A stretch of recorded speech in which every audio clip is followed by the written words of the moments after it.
अब गोरखनाथ का प्रसंग आता है। बहुत लोग ये कहते हैं कि सदगुरु कबीर साहब के समय गोरखनाथ जी नहीं हुए, तो दोनों के बीच गोष्ठी क्यों हुई, कैसी हुई गोष्ठी? क्योंकि 1500 साल पहले गोरखनाथ जी हुए थे, भर्तृहरि के गुरु थे। लेकिन इसका समाधान ये है कि जो सिद्ध महापुरुष होते हैं वो कभी भी जन्म ले लेते हैं, संसार में आते हैं जाते हैं, आते हैं जाते हैं, आना जाना लगा रहता। सदगुरु कबीर साहब के बारे में भी यह कहा जाता है कि मगहर में अंतर ध्यान होने के बाद भी सदगुरु कबीर साहब ने पलटू दास जी, मदन दास जी, घीसा दास जी आदि संतों को शिष्य बनाए थे। तो जो सिद्ध महापुरुष होते हैं संसार में आते जाते रहते हैं, उनकी बात और है। गोरखनाथ जी का भी इसी तरह जगत में आना जाना था।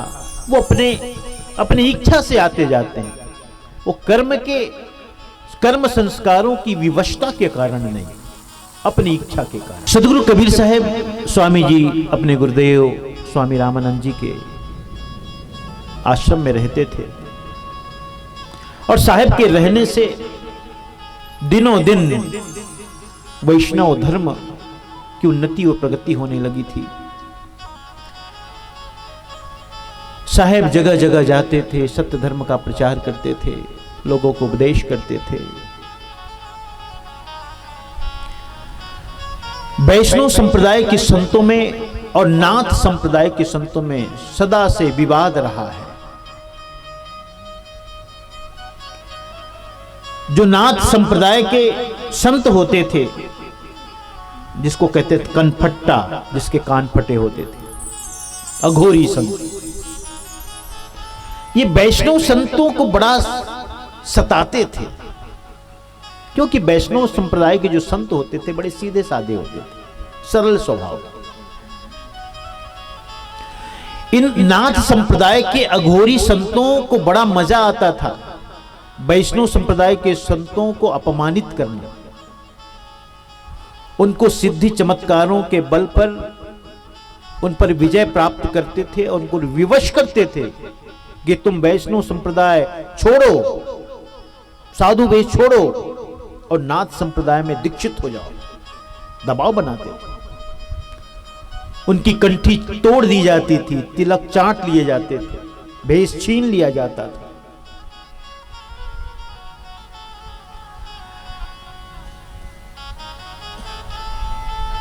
काशीपुरी में निकट में एक वन प्रदेश था। योगीराज गोरखनाथ जी जब सुने कि वैष्णव संप्रदाय का दिनों दिन प्रचार हो रहा है, उन्नति हो रही है, उनसे रहा न गया और अपने नाथ मंडल के समस्त संतों को लेकर के काशीपुरी आए। यहां आकर के उन्होंने स्वामी, यहां जितने भी काशी के संत थे सबको परास्त करते हुए और अपने में शामिल करते हुए उन्होंने स्वामी रामानंद जी को भी चुनौती दे दी और शर्तबंद चुनौती। आइए, सिद्धि चमत्कारों और ज्ञान का शास्त्रार्थ होगा, यानी सिद्धि चमत्कारों का प्रदर्शन होगा और शास्त्रार्थ होगा। हा? स्वामी रामानंद जी इस बात से बड़े चिंतित हुए, अब कैसे होगा, क्या होगा? क्योंकि स्वामी रामानंद जी भी अपने संप्रदाय के एक बड़े सम्मानित महापुरुष थे और उन्हें भय था कि यदि मैं हार जाऊं तो मेरा अपमान किया जाएगा, क्योंकि यह शर्त रखी गई थी कि जो भी इसमें हारेंगे उन्हें शिष्य बनना पड़ेगा। इस शास्त्रार्थ में, सिद्धि प्रदर्शन और ज्ञान चर्चा में जो भी पराजित हो उसको शिष्य बनना पड़ेगा, ये इस तरह की शर्त रखी थी। अपने योग सिद्धि के बल पर गोरखनाथ जी बहुत से वैष्णव संतों को भ्रष्ट किया था। श्मशान में जो अस्थि रुधिर आदि सेचन करके, उन पर छिड़क करके, क्योंकि अघोरी होते थे ना सब। कितने वैष्णव साधु उनके नाथ संप्रदाय में सम्मिलित हो चुके थे। नाथ संप्रदाय में 4 तरह के संत होते हैं। जो कन फट्टे होते हैं वे सिद्ध योगी कहलाते हैं, जिनके कान फटे होते हैं। जो कान नहीं फड़वाते हैं वे अवघड़ कहे जाते हैं। जो शमशान में रहते हैं और मृत मनुष्य का मांस भक्षण करते हैं, मनुष्य की खोपड़ी लिए फिरते हैं एवं बहुत प्रकार की मलिन क्रिया करते देखे जाते हैं, वे अघोरी कहलाते हैं। देखो, सिद्ध योगी और अवघड़ और अघोरी, अक्सर हम लोग अघोरी और अवघड़ को एक रूप में जानते हैं, लेकिन दोनों अलग अलग। जो कान नहीं फड़वाते थे वे अवघड़ कहलाते थे, लेकिन अघोरी कौन कहलाते थे? जो श्मशान में रहते थे और मृत मनुष्य का मांस भक्षण करते थे और बहुत सारी मलिन क्रियाएं करते थे,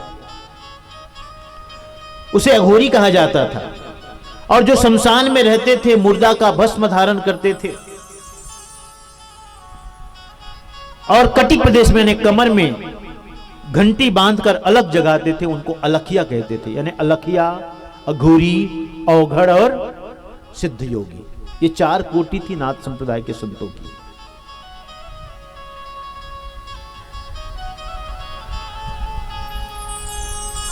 इसलिए जो वैष्णव संत होते थे इनसे बड़ी घृणा करते थे, डरे रहते थे, क्योंकि इनका कर्म ही कुछ अलग ढंग के था।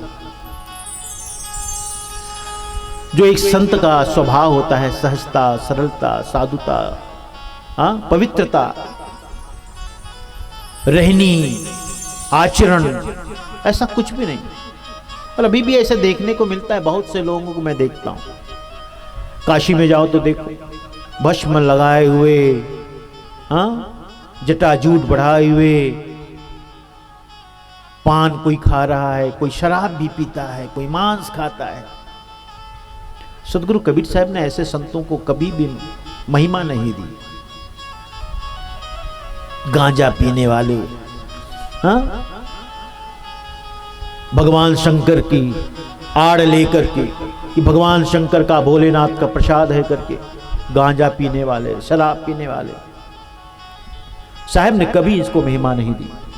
संत का मतलब है जिसके जीवन में आचरण है, सत्तत्व है, स्वच्छता है, पवित्रता है, सहजता और सरलता है, वे संत हैं।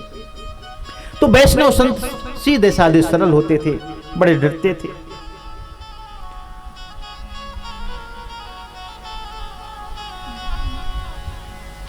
स्वामी रामानंद जी ने कहा कि संकट की घड़ी है और इस समय सदगुरु कबीर साहब ही सर्वसमर्थ हैं, वही संकट से हमें उबार सकते हैं।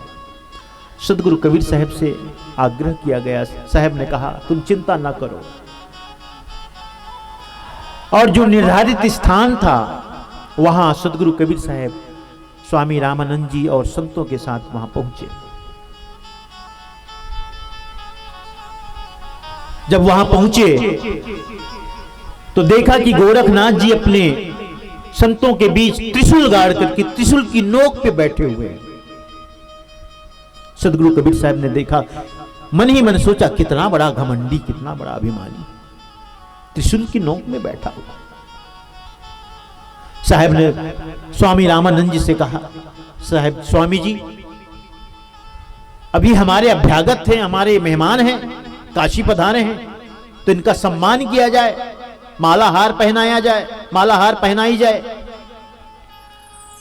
इस बात को जब सुना है गोरखनाथ जी तो कहते हैं, ये औपचारिकताओं में क्यों जाते हो, सीधी बात करो, सीधा काम। हम यहां आए हैं सिद्धि प्रदर्शन और ज्ञान चर्चा के लिए, आओ ना। ज्ञान चर्चा तो तभी होगी जब तुम बराबर में बैठोगे। वो तो त्रिशूल की नोक में बैठे हुए थे। सदगुरु कबीर साहब ने गोरखनाथ जी के अभिमान को समझ लिया। उन्होंने एक सूत की गोली मंगवाई। क्या बोलेंगे सूत की गोली को? ऐसी गड्डी होती है ना, ऐसे लपटा होता है, सूत की गोली। उस सूत के एक छोर को आकाश की तरफ फेंका, दूसरा छोर जमीन से छुआ था, एक छोर ऊपर।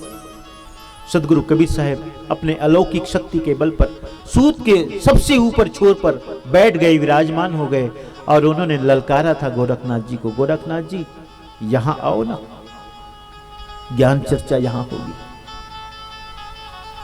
बराबर में होगी ना। गोरखनाथ जी तो यहीं परास्त हो गए, परास्त हो गए।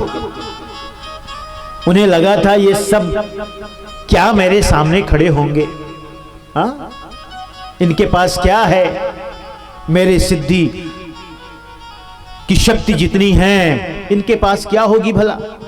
उन्हें तो बड़ा घमंड था, अभिमान था। पहले ही दांव में परास्त हो गए। फिर उन्होंने कहा कि ऐसा करते हैं, गंगा जी के निकट चलते हैं, गंगा जी के जल में वहां अपनी सिद्धि का प्रदर्शन करते हैं। गंगा जी के निकट गए सबके सब। गोरखनाथ जी कहते हैं ऐसा है, मैं जल में डुबकी लगाता हूं, कबीर जी मुझे खोज लेना, कबीर जी मुझे खोज लेना, मैं गंगा जी में डुबकी लगाता हूं। डुबकी लगाए गोरखनाथ जी और मेढक बन गए। सदगुरु कबीर साहब ने भी डुबकी लगाई और ढूंढते हुए गए, उस मेढक को हाथ में पकड़ के लाए और पत्थर में रख दिए। पत्थर में रखने के साथ, पत्थर में जो ही रखे, गोरखनाथ जी अपने स्वरूप में आ गए। फिर हार हो गई। अभी हार नहीं हुई है, अभी तो एक दांव लगा है ना। हाँ, फिर सदगुरु कबीर साहब ने कहा गोरखनाथ जी तुम्हें तो मैंने खोज लिया, ढूंढ लिया, अब तुम मुझे खोजना। साहब जल में डुबकी लगाए और जलाकार हो गए, जल में जलमय हो गए, जल ही बन गए। गोरखनाथ जी खोजते रह गए, खोजते रह गए, साहब मिले नहीं। सदगुरु कबीर साहब ने स्वामी रामानंद जी के मन में प्रेरणा भरी, स्वामी जी आपको ये बहुत परेशान किए हैं, आप इन्हें बताओ कि मैं कैसे मिलूंगा, उन्हें बताना आप किस गंगा जल को कमंडल में लेकर के पत्थर पर छिड़क दो, कबीर जी प्रकट हो जाएंगे। लेकिन इससे पहले ध्यान रखो, आप आपके अधीन होए, आपकी अधीनता स्वीकार करिए, शर्त रखो आप। स्वामी रामानंद जी निकट गए गोरखनाथ जी के पास और उसने कहा कि देखो कबीर जी तुमसे मिलने वाले नहीं, आपसे मिलने वाले नहीं, ऐसा करो ये कमंडल भर जल लो, गंगा से निकालो और पत्थर पर छिड़को। जैसे रामानंद जी ने कहा था उसी प्रकार गोरखनाथ जी ने किया। साहब प्रकट हो गए, ज्यों ही उसने पत्थर पर जल छिड़का था। सिद्धि चमत्कारों में तो असफल हो गए। कौन? गोरखनाथ जी परास्त हो गए। अब ज्ञान चर्चा की बारी थी। सोचा तो था मेरे से बड़ा सिद्ध कौन, लेकिन आज सदगुरु कबीर साहब जैसे सिद्ध महापुरुष मिल गए। उन्होंने अपनी मानो आधी हार तो स्वीकार ही कर ली। अब ज्ञान चर्चा की बात थी। पूछा था सदगुरु कबीर साहब से, पूछा था गोरखनाथ जी ने, कब से हैं आप बैरागी? साहब कहते हैं कि जब महादेव का जन्म नहीं हुआ था तब से मैं बैरागी।